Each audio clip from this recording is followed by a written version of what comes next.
Hello, Next.js Conf. I'm François Best. I'm a freelance software engineer from Grenoble in the French Alps. And I'm here today because 5 years ago, I built a little React hook for my Next.js applications, which has since then grown into an open source project with about 1 million weekly downloads and used by companies around the world like Sentry, Supabase, Vercel, and many more.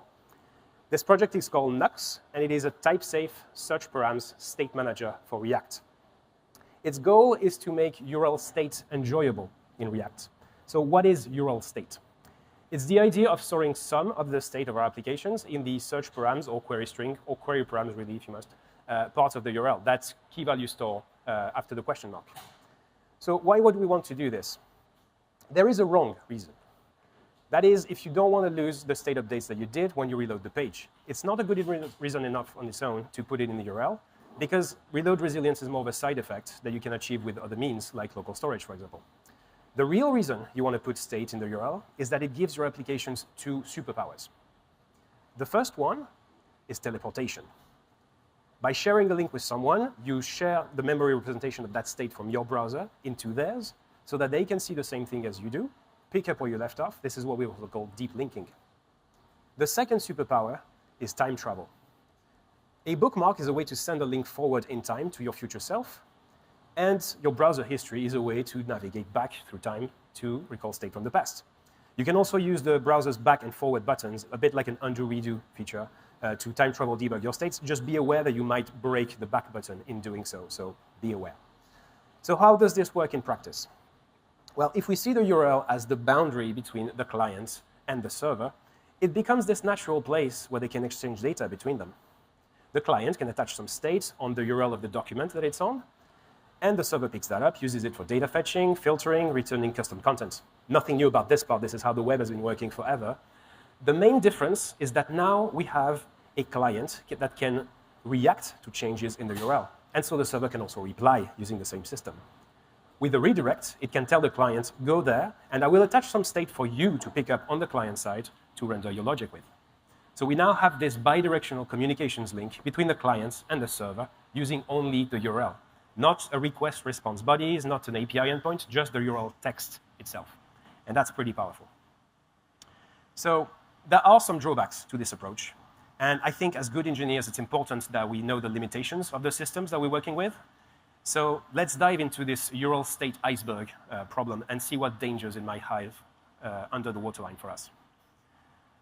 The first one is that the URL has a size limit.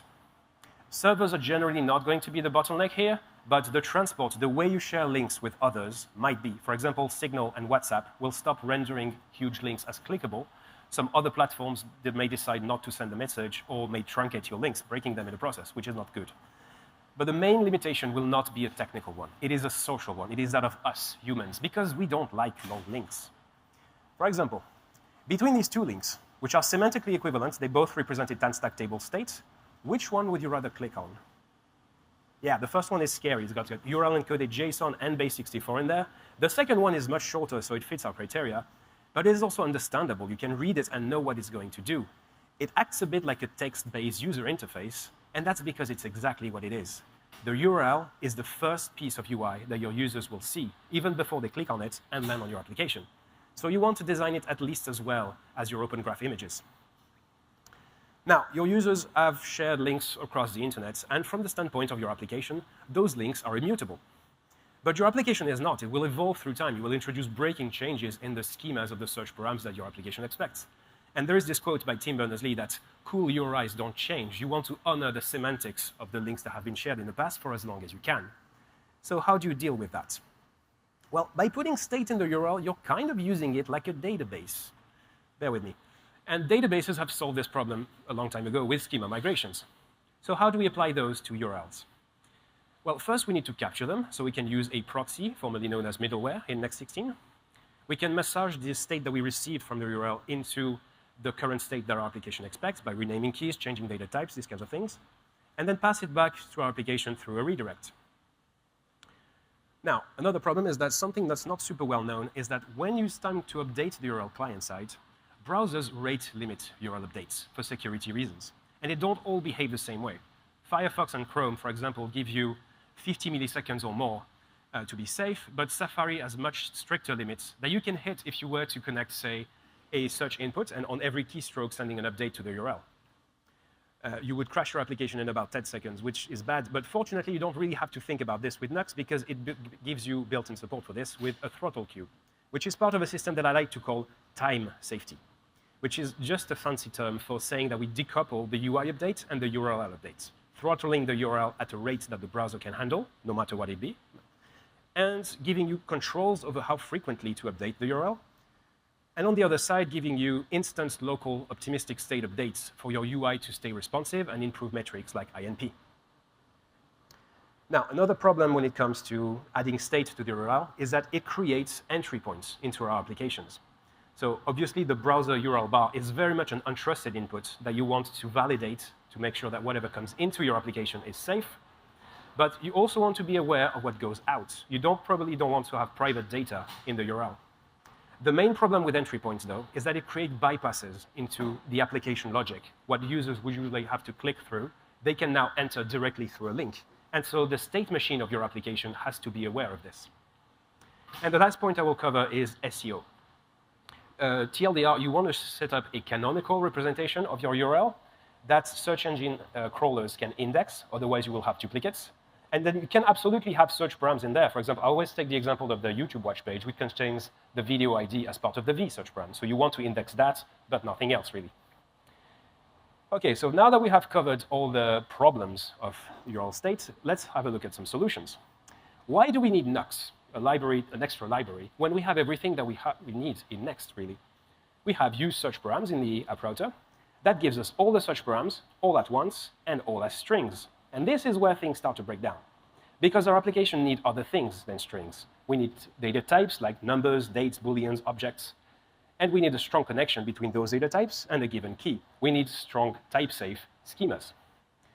And when it comes time to update the URL, we have this awkward little dance that we have to do of first serializing back to a string if needed, and then stitching the result together with the current state of the URL, which using imperative logic that's error-prone, it's not super scalable if you've tried to synchronize multiple search params this way. So Nuqs proposes a different approach. We're going to replace these 9 lines of imperative logic with one declarative hook definition, which, if you look at the signature, is exactly the same as use state. You have the current value that's in the URL and a function to update it. And in the parameters, you have a given key and a given data type and set of options to make it declarative. And if you look closer to this, you will notice that we're not using any Next.js APIs anymore. So this actually makes this component compatible with all of React. Today marks 1 year since we shipped Nuqs 2, which introduced support for all React frameworks. And so let's do a little demo of how this works.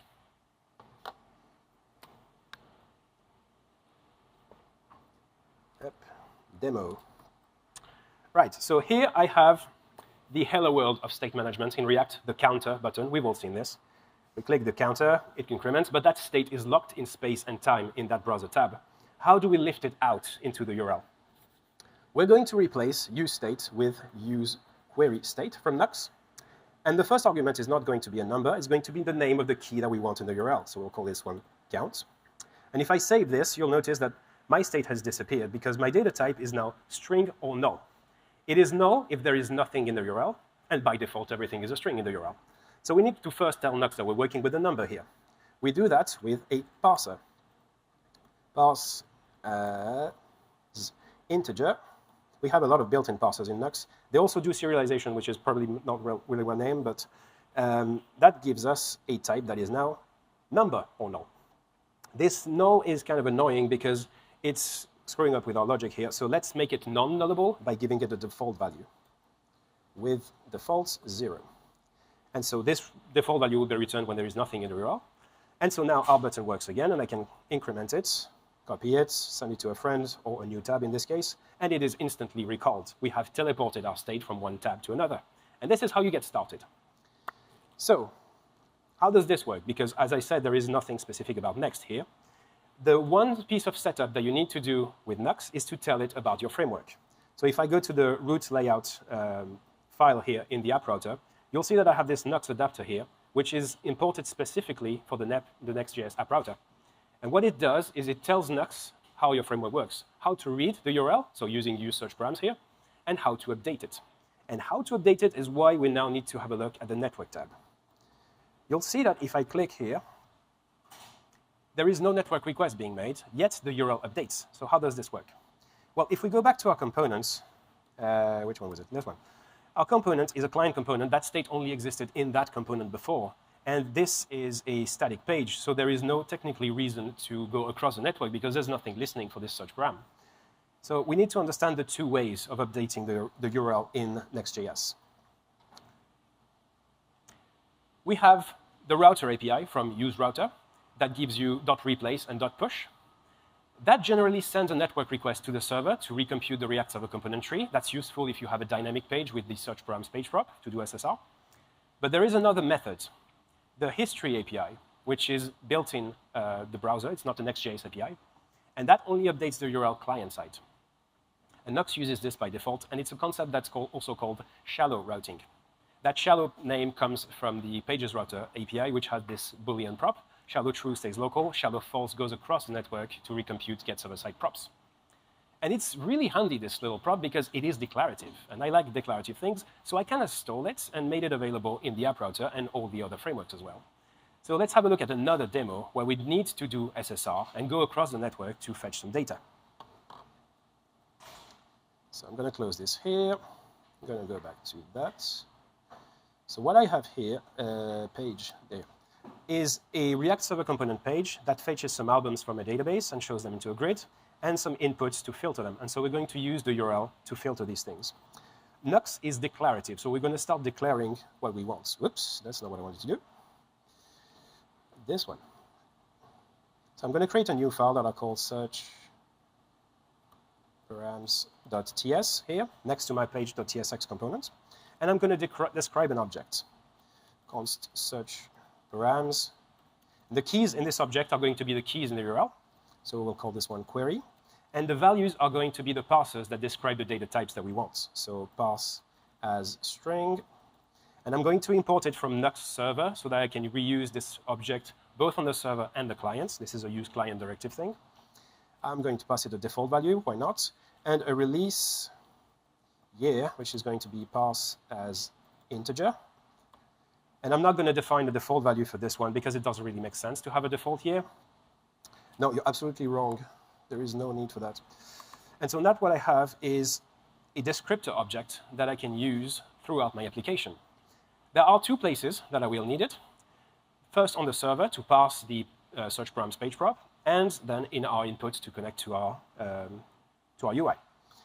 OK, so let's start with the server. We're going to define what we call a loader in Nuqs, which is a function.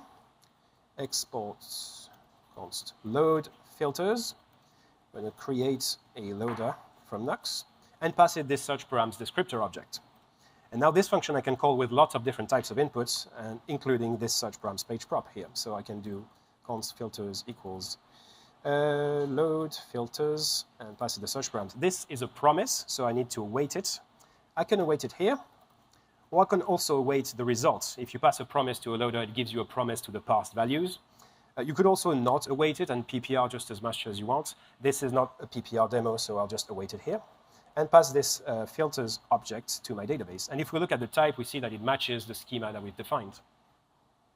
And now I don't have an input connected yet, but I can already use the URL as the input. So I can go for query Beatles, and I have the albums by the Beatles. Great. Now, if you remember what I said about the button, you'll notice that if I type, wait, no, I need to connect my inputs first. Sorry. This is a client component, so it needs to be wrapped in suspense. And I will need to use a hook in there. So I'm going to export a hook as well from my search params.ts file that we'll call use filters. Export const use filters equals, and I'm going to forward this to use query states, this time with an S, which deals with search params descriptor objects. And so this I can now use in my filters component here. Use filters. The first argument is going to be the object that contains these two properties, and the second argument is going to our state-updater function. We'll call it set search params. And now I can uncomment my inputs And React is going to complain because I'm translating my inputs from uncontrolled to controlled. But the important part is to look at the search input here. When I save, it picks up the state from the URL because the URL is the source of truth. But now, if you remember what I said about the button, if I type here, you'll notice that nothing happens. Why is that? Because we're still in this shallow mode only. And we need to tell Nuqs that we want to go across the network. So we're going to do that in the definition of this hook, so that we have collocation of behaviors with shallow false. And now it picked up that weird query, and it doesn't do anything, obviously. So if I go back to the Beatles, and I had 1966, Revolver was a great album. And so now we have a state that works. Great. Let's connect our clear button. So what we can do here, we could clear our query this way. But remember what I said about null? Null means not in the URL. It also means remove from the URL when you set your state. So what I can do is do a shorthand of just setting my state to null, and it will remove it. But if you do this, look at what happens. If I do foo equals bar in the URL in the middle, something unrelated, and I clear it, you will notice that it keeps the URL, the rest of the URL, as it is. And this is how Nuqs scales. It uses composition. It is only specified with those two such params, and it will only ever work on these two such params. And then you can compose these hooks as you need, and it will stitch it for you. OK, great. Let's remove this foo equals bar here. Right. Now, if we look at the network tab, we'll notice that we have a little problem. If I type, say, love, I have sent 3 queries here because I had typed 3, yeah, love. I'm sending still 1 character, 1 URL request per character, which is not great. What we really want is to have the latest state, the final state. When I stop typing, what we want is debounce. So let me first start by spreading some options here. So I can do it at the call sites. Empty and spread that here. Thank you. And in my filters, I can specify an option called limit URL updates of debounce. 250 milliseconds will do. If you're wondering what this debounce function is, it's just a constructor object for a descripting thing that gives you whether you throttle or debounce, and the time in milliseconds is just syntactic sugar. And now if I go back to this and I clear it and I type love again, you'll see that when I stopped typing, it sends the request. If I keep typing for a good while, nothing happens, and then it sends a request. Debounce. Great. Except that the problem that we have is like while I'm typing, you'll see that nothing happens. We don't have any feedback that something is going to happen. So I have this little is loading spinner on the input here, which we can use and connect to a transition. So we can use transition from React, get a is pending start transition, connect that to this one, and now we need to know where to fire this transition. Nuqs has built-in support for start transition as an option, so I could pass it here. The difference is that when it will fire when it sends the request, so there is no feedback, and when I stop typing, the request is being sent, and then we have this spinner. What we really want here is to show the user that something will happen. So we want to show this spinner for the whole duration of the debounce queue. And we can do this by wrapping start transition up, wrapping a whole state of data function in start transition. And there is a little trick to the state of data function. It returns a promise that will resolve when the URL has finished updating. And it is stable across the whole duration of the promise queue, so we don't leak memory. So what I can do is async this and await that. And now our transition is going to last for the whole duration of the promise queue plus the duration of the server rendering. So if I go for Beatles again, we see that spinner being here all the time. That's great. Except that what happens if we clear this? We have this spinner, this debounce behavior happening again. If I increase it, you'll see it better. If I type love, it takes 1 second to come back. But if I clear, it also takes 1 second before it clears, which is not great. The issue is that we've defined debounce globally for this hook. So all the calls to the state of data function will be debounce. What we really want to debounce is the state that we type. So I can move it from here and move it in up. I can remove it here. I can move it to the location of the state of data function, and now only this one will be debounced. So if I go for love, it takes 1 second, but if I clear, it's instant. That's better. But there is another way to clear an input. If I type love, and I clear it with backspace, select all backspace, it also takes 1 second, which is not great. But fortunately, this one is very easy because here we have the value that we are setting. So we can use this as an indicator of whether to debounce or not. When we're actually typing something, we debounce, and we will clear it, we remove. So now I have love, 1 second, select backspace, instant. Better. Declarative time safety. Let's move this one to 250. Yep. Right, let's add some favorites to this thing.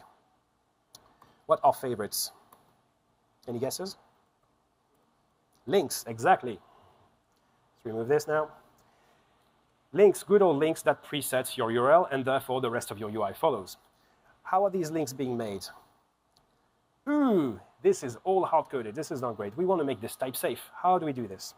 We're going to go back to our search params definition file, and we're going to export a new helper. Export const. We'll call it get albums link.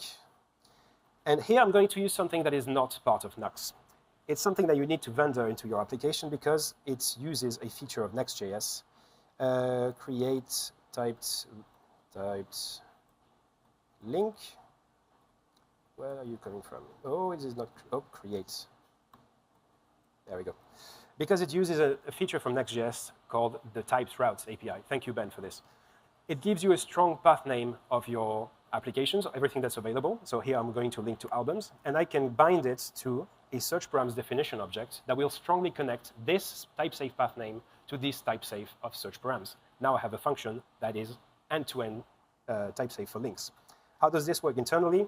It uses a serializer, which is a Nuqs API that is the opposite of the loader. It generates an href string from a set of states, and it pre-binds it to the base path that we pass. And the reason we have to render this is because we use this route type definition, which is generated by your Next.js API.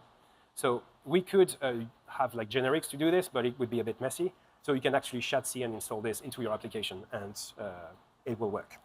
So let's use this in our favorites. I can replace these links with get albums links. And I just have to specify the search params here now. I'm going to let AI do the rest. Yep, come here. And that one. That one. Good, but. And now this didn't change absolutely anything in my outputs. We still have the same thing. But at least it is type safe. If I do a mistake here, it will tell me. That's good. But the one thing we can do with this is that we have this query and release here in the URL. Those are variable names that make sense for our application logic. These are for developers and AI agents, I guess. These might be too verbose for the URL. So what we can do with Nuqs is remap them to shorter keys. So I can do this declaratively again with an object that we'll call URL keys, const URL keys, that I will strongly type against URL keys from Nuqs server, might as well, type of search params. So that gives me a strong bond between the variable names that I want and a shorter mapping. So I'll map query to queue and release year to year, for example. And now I need to tell all my other exported APIs about this mapping. URL keys and URL keys and URL keys. Cool. And now I have introduced a breaking change by renaming my keys. So as you see, this query no longer filters anything. So be aware of your breaking changes. But now I can preset this, and it uses those shorthands everywhere. If I look for love again, you'll see that it uses this everywhere. And I haven't changed anything else in my code. It all uses these variable names throughout. So it makes it very easy to have meaningful, long as you need, variable names in your application, but short and pretty URL keys in the URL. All right, let's do a recap. So we saw that Nuqs uses a declarative approach to URL state, both in terms of type safety and time safety. It is composing the same way React does, by isolating things and allowing you to compose hooks differently, different hooks together. And declaration and composition are the core tenets of React, and Nuqs uses the same patterns. It is not particularly opinionated to where you define those search param definitions. You can do it next to the page.tsx file at the route level, or you can do it next to the components, so that each component exports its behaviors in terms of URL state. So it adapts to your code base. And it is incrementally adoptable. You can start with one use query state hook, and then progressively adopt more features as you go along. You can derive types and all these things. And so to conclude, I will say that The URL state pattern is a powerful one. With great power comes great responsibility. So my last advice before we leave would be never underestimate query strings. Thank you.